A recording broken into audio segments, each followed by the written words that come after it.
Monday. What's going on, everybody? John Impemba here with Mark Pitts, bringing you another edition of the MLB DFS Better Baseball Show here, breaking down the Wednesday 7 p.m. slate, 7 games here on a Wednesday. We get a little bit of a split slate, a couple of early games, a couple of late games here on the slate. Back, Mark, how are we doing? Doing good, man. 1 week of football in the bag, but we still have baseball, so let's get into the slate. Mark, I got to say, you were sounding crisp today. Crisp? Sounding really nice, really strong. It's that new mic you got working well. Makes me happy. Makes you sound so. I want to so be heard. Good. Yeah, you're gonna be heard nice and clear as we break down this 7 game. Before we get into it, though, we'll go to rtsports.com/alarm. Promo code alarm23. New users get a 100% deposit match up to $200.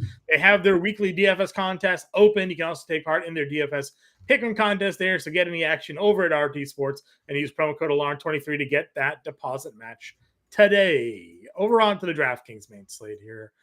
Mark, 7 games as we talked about. It's going to be a little bit of a quick breakdown. Hopefully the weather holds out. Again, East Coast expected to get hit. There's like multiple hurricanes on its way. I don't know if you've seen the weather reports. You and I both live, in Massachusetts here. So Yankees, Red Sox already had 1 game postponed. This game could be one that get impacts by rain. Arizona versus the New York Mets, also a game that could see some impact of rain here. So tune in at the 5 o'clock live stream. We'll have all the updated weather reporting for everybody here, but 7-gamer could be a 5-gamer, could see some early delays, some in-game delays. We'll have to check out and see how the weather report goes from there. Mark, let's just look at pitching. Let's get this in here. We have Snell, we have Gallen as your top 2 guys, 9,800 and 10-1. Snell going up against the Dodgers, Gallen going up against the Mets. Talk to me about your favorite top-end pitchers here. Gallen all the way. I mean, he's been unbelievable. He's coming off a 44-point complete game shutout, 9 strikeouts, and now he gets the Mets, who, like, every week the offense just looks worse. So I like that spot. Snell, I really don't want to take someone against the Dodgers, but he's been really, really good. I did not expect him to survive the Astros, and he was fine. Right. I don't know what kind of ceiling he's going to have with the Dodgers, but I mean, if people aren't playing him, I like him a lot more. I just don't know how rostered he's going to be. Yeah, when he's the tournament upside for him is great. Right. If you just sort of, it's Mookie Betts, right? If you can, the guy has a 600 ISO against, or 400 ISO against lefties. If you can just avoid, which nobody's been able to do this year, really just avoid the damage from Mookie Betts. It's a lineup that is tough, obviously, but manageable, especially once you get past, like Freddie Freeman, Will Smith, like that whole crew there. Certainly could be doable at a low rostership, like you mentioned. And then Gallen at 98 feels like a pretty good price tag for a guy that we've, at times paid up over $10,000 for. More recently, he's been at 11K as well. So, coming off of a complete game shutout, 9 strikeouts, and they have him down here at $9,800. So, they cut his price. It's a gift. It's an absolute gift. Opposite side of them, we have Ryan Pepio against Snell there, 989. Kikuchi gets Texas and Montgomery on the other side against Toronto, 84. Then we have Hunter Brown at 82. The pitchers in this series for Houston have been pretty chalky. Hunter Brown, though, nearing in on a 5 ERA. His second half has been absolutely abysmal. Last 10 starts, he's got an ERA over 6. He have 6 over 4 1/3. If the field is playing Hunter Brown, are you more likely to fade or follow, Mark? I mean, it depends how many lineups I'm making. If I'm making like 10 or more, I'm sure I'll throw him in one, but I really don't want to play him. I mean, he's not going deep in games. He's got 4 innings, 5, 2. I mean, if 20% or more are going to roster him, I'm completely fine letting them do so and just possibly taking some Oakland batters on the other side. We have Clevenger. You and I were talking a little bit before we jumped on.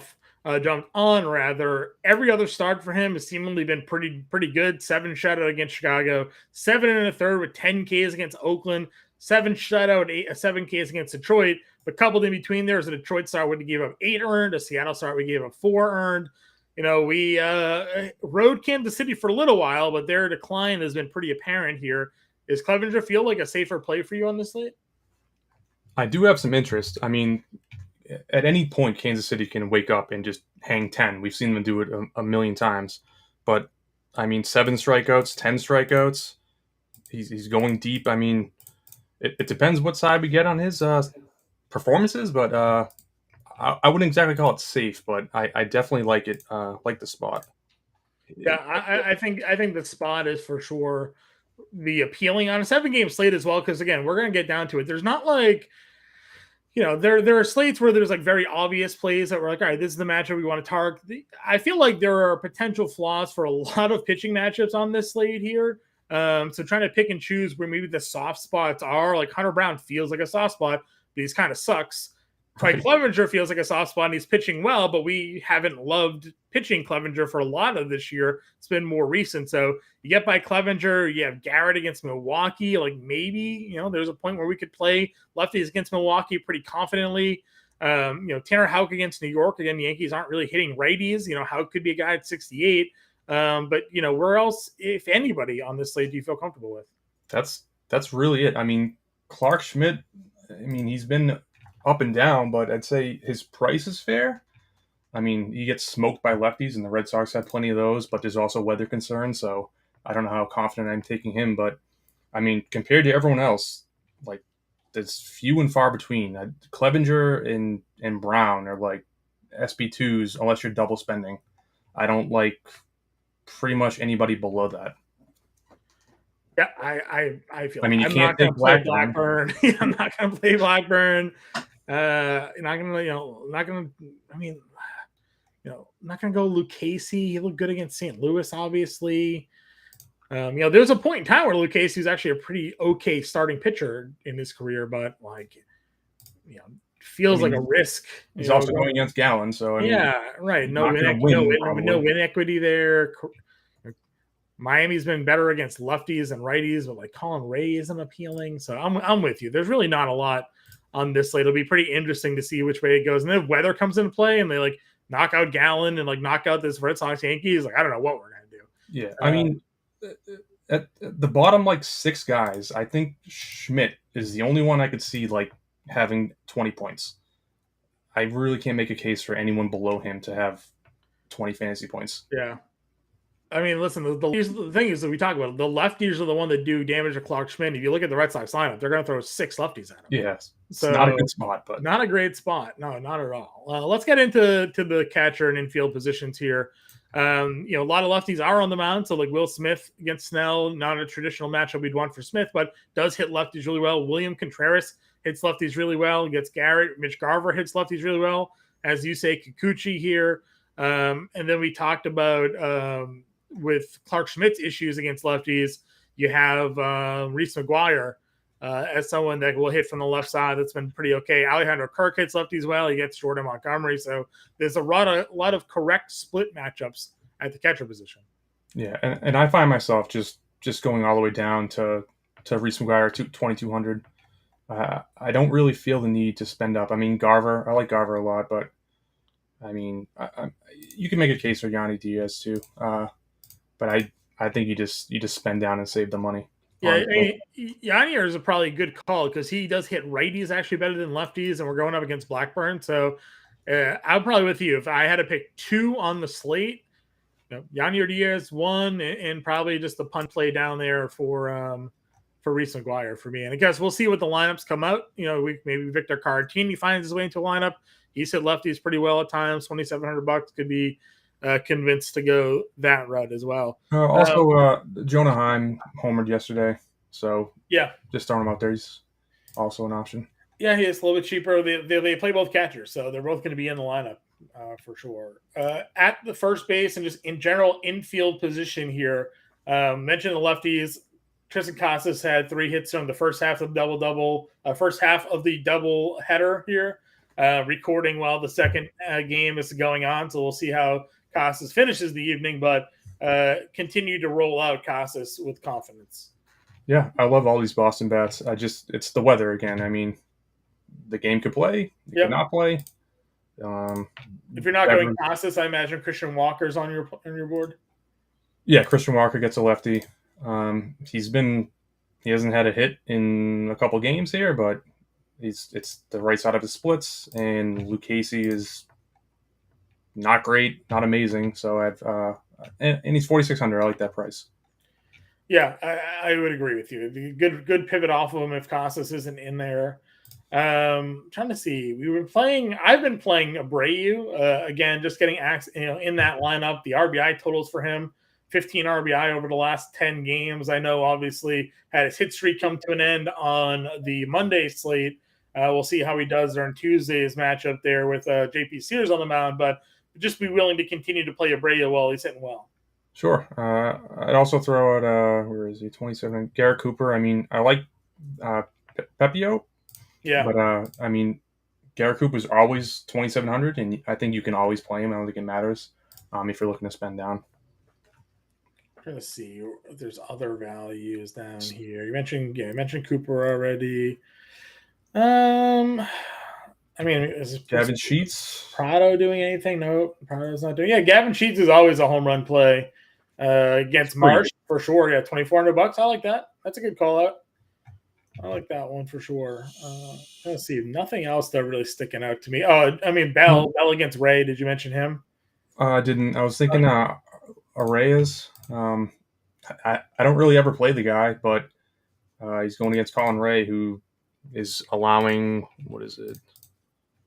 5.10 slug to lefties. Yeah. So. Well, that's why I went Josh Bell. He's cheaper at 38. That works. Has some power there. So, yeah, I think the mid-tier we can live in Christian Walker for the spend up.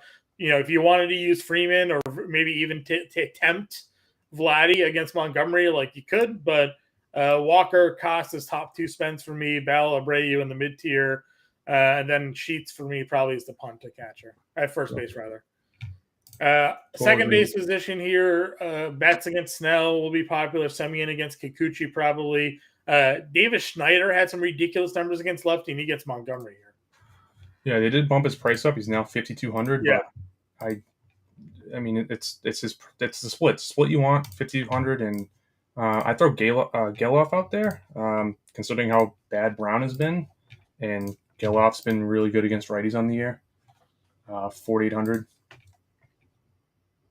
I like that. I mean, again, he slowed down for a little bit, but starting to pick it back up. And I mentioned it's the Hunter Brown experience right now is not in his favor. So Geloff could be pretty good. You have Ketel Marte versus the lefty at $4,800. Feels pretty decent there. Ronnie Mauricio, I know it's against Gallen, but he's $3,500. Emmanuel Valdez, he'll probably be in the lineup, I would imagine. Was it not the option? They sent him down today. Unbelievable. Pablo Reyes. No, Pablo Reyes got reactivated off the IL. Killer. Just one less lefty. One less lefty. No kidding. That's surprising. That is surprising. Well, Pablo Reyes is in the lineup. I don't mind him. He was hitting the ball really well before he got hurt. So could give him a little bit of a peek there. 3,400, yeah. Yeah. That's probably it for value at second base, though. Anything else for you? I mean, he hasn't been great. Well, he's been okay. Michael Massey, if you don't believe in Clevenger. Sure. He's cheap. I don't mind that. Yeah. Third base position, not to be repetitive, I gravitate towards Devers, but that game may not play. Muncie's another guy that hits lefties really well, but he's got Blake Snell. So where do you find yourself maybe looking to go? I mean, I think you can always play Bregman. Don't really care who the pitcher is. Guy's a stud. And then I'd say Justin Turner. I mean, he's been great all year. He just doesn't stop. Doesn't matter if he's 39 years old. Jake Berger as well. Always a home run threat. Yeah. Was he 31 home runs? Like, it's exactly what Grande says. Like, he's going to hit maybe 40 home runs, and no one cares. He'll hit 40 home runs with 75 RBI. Yeah. No one's ever on base for the man. Let's see. Below that, I mean, I didn't find much at third base. There really isn't much at third base here. We'll have to wait and see till lineups come out, I guess. I mean, Longoria, really struggling, but has hit lefties well for his career. So maybe you'll take a stab there. That's probably it, though. Yeah, it's really empty down there. Shortstop gives us Steger, Bobby Witt, Bo Bichette, Lindor. I think Bichette versus Montgomery is pretty decent. I like that. I like where was it? I think I was just locking in Bobby Witt. I mean, he's your favorite player. and he's coming off 20 points, 22 points. Clevenger's, I mean, it depends what Clevenger we get, but yeah, the stolen bases obviously are huge for Witt here. If he's not having power, he gets on. He needs to steal to pay off $5,800. You know, if you're not getting homers, stolen bases have to be there. Another guy that's going to go 30-40 this year, just like a absurd amount of talent and guys going off in fantasy. Bobby Witt for sure is a pretty decent threat. I also like Willie Adames. Yeah. Is it home versus a righty? It's home versus righties, but again, I mean, he's hot right now, so you can kind of give him a look. He still has like a 190 ISO against lefties. Yeah, so and he's got 2 home runs in the last 3 games. Yeah, the power's always been. Oh no, it's 2 in the last 5. If they place it on Rafaela, I'll just keep rolling him out there. I don't know if they will. He played both ends of the doubleheader on Monday rather. What did they say? On Tuesday, he did. And he actually led off the night game with a homer off of Rodon. So if they play him, I will play him as well at $2,900. Super talented guy. Again, I know it's not the lefty split against Clark Schmidt, but it could be a good spot there for him. Is Jordan Lawler a lefty? He isn't. So Jordan Lawler has struggled since being called up, but he was like, the number 5 prospect in baseball or something like that at the time. So $2,300 if he starts, if he's in the lineup, I'll just eventually he'll figure it out. Joey Lucchesi is not a great pitcher, so could get Jordan Lawler at a free price tag. And like you said, he's free now, but if he starts getting on a little bit of a hot streak, that price is going to start going up quick. So if Lawler finds himself playing against the Mets, I'd probably have some interest there. Sure. As well. Outfield. Talk to me about your top favorite outfielders, man. Let's see. I mean, we already talked about Betts. You can play him. I mean, any Astro, like, doesn't matter who's pitching. If they're home or away, doesn't matter. You can play Jordan. You can play Tucker. You can play any of those guys. I really like Chisholm. Jazz, he's 5,000.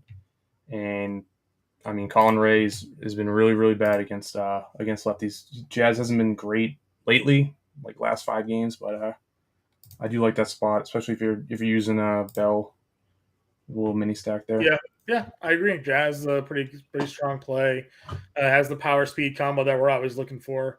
You have Yoshida and Verdugo you talked about there, 46 and 44, pretty strong options for us here. Brantley. Colby brought up Brantley the other day. He called it too. Yeah, he's got 2 homers. I mean, he's old, but he's playing well. So at $4,200 against Blackburn, I would just another left-handed outfield Houston guy we could play. Yeah, I mean, getting as much exposure to that team, like any way you can, it's never a bad idea. It almost always works out. I mean, that doesn't matter. What version of Story Ruiz shows up against Hunter Brown? The power hitter version or the stolen base version? He's probably going to hit a home run, probably out of the stadium, as he's been known to do. A lot of strength in that, man. Lourdes and Pham, both 37, 36, get the lefties. Good spot for them there. Do you like that? Where is it? Canna? Mark Canna? So Mark Canna actually left tonight's game with an injury. We'll have to wait and see how that plays out. So we'll see. Because you're right, Canada against Garrett would be a pretty good spot for the righty-lefty matchup there. Rooker's always got power. Leotes hits better against lefties. So that could be a thing. Let's see. What do you make of Melendez? So, if you're not using Clevenger, I feel like I'm going to play Clevenger on this slate. So, I probably won't have as much KC exposure. But if you're making multiple lineups, like I said, you and I like to play the 3 maxes a lot. 1 Clevenger, 2 Clevenger, 1 not Clevenger, and just get Melendez in there because he does hit either in the middle or the top of their lineup. So right, I probably wouldn't go full bore, like full Royal stack, but a couple guys. For sure. And then Weiler still on the team at 5 hits the other day. He's a lefty power guy, so he could be out there for Schmidt as well at $2,800. Trying to see if there's anybody still 28. Yeah, they don't touch him; they just leave him where he is. Love that. Probably it though for value outfielders for me. Yeah, I mean, actually, Joey Weimer could be a guy. He's only hitting 200, but he does 13 home runs, and his power does come against lefties, so could get him against Garrett. Like that, and then we already talked about Gavin Sheets' dual eligibility, so you can put him in the outfield. Yep. All right, let's build a lineup here, Mark. We like Gallon, and like I said, I'm feeling Clevenger. Clevenger, yeah, let's do Clevenger. Catcher here. Let's see if we can get Yanier, Brayu. The value guy we like down here. Second base. What did we have for second? We had what price was it? Where was our obvious value? Do we have like an obvious value player or no? Well, I don't think. I mean, we had Reyes. You said you maybe would throw Reyes in, but I don't think. No, yeah, Valdez I think was going to be it, but he's. Yeah, Valdez is going to be it. It's true. Trying to see where we could save money. We got 4K for the rest of the positions here. We definitely had some value. Let's play. Let's go with Weimer just for a punt in the outfield. Weimer against Derek's 23. So that gives us $4,400 to play around with. What's our number one spend up on this slate, in your opinion? In my opinion? Yeah. In the infield or just anywhere? Anywhere. Who's your number one play? Put you on the spot. That is tough. I mean, I really like Betts, but I like Snell's not awful, but it's Mookie Betts. But I don't think we're gonna go there. I don't know. I'm down with going Betts. I mean, it could be different. Who? I mean, I like Devers, but again, like the weather, like. Well, we don't know the game's not going to go there. I'm down going Devers, and that'll get us 4,100. We can go Yoshida here. Yoshida's at 46. A 4K for a second, a shortstop, and an outfielder. You mentioned, let's see here. So probably have to go up a little bit. 4K. Let's see. Marte is 48. So that's 36. Let's see. Let's go Jordan Lawler. Jordan Lawler is 23 against Lucchesi. Like that. And then a 5K outfielder. We could go Jazz. We could go Red Sox again. Go Verdugo. I mean, I like Jazz better, but yeah, I like Jazz. No, Jazz is better for me too. All right, so there we go. We got Gallon, Clevenger, Yanier Diaz, Jose Abreu, Ketel Marte, Rafael Devers, Jordan Lawler, Joey Weimer, Masaki Yoshida, and Jazz Chisholm. So we got 2-man Boston, 2-man Arizona, 2-man Houston, with a one-off Miami play there and a one-off Milwaukee. So a one-off game stack of Miami, Milwaukee there. So not a bad lineup put together there. We have, again, the live stream coming at 5 o'clock, so make sure you tune in to that. Get all your questions answered throughout the day in the Discord and on Twitter. And for now, we will catch you all later, guys.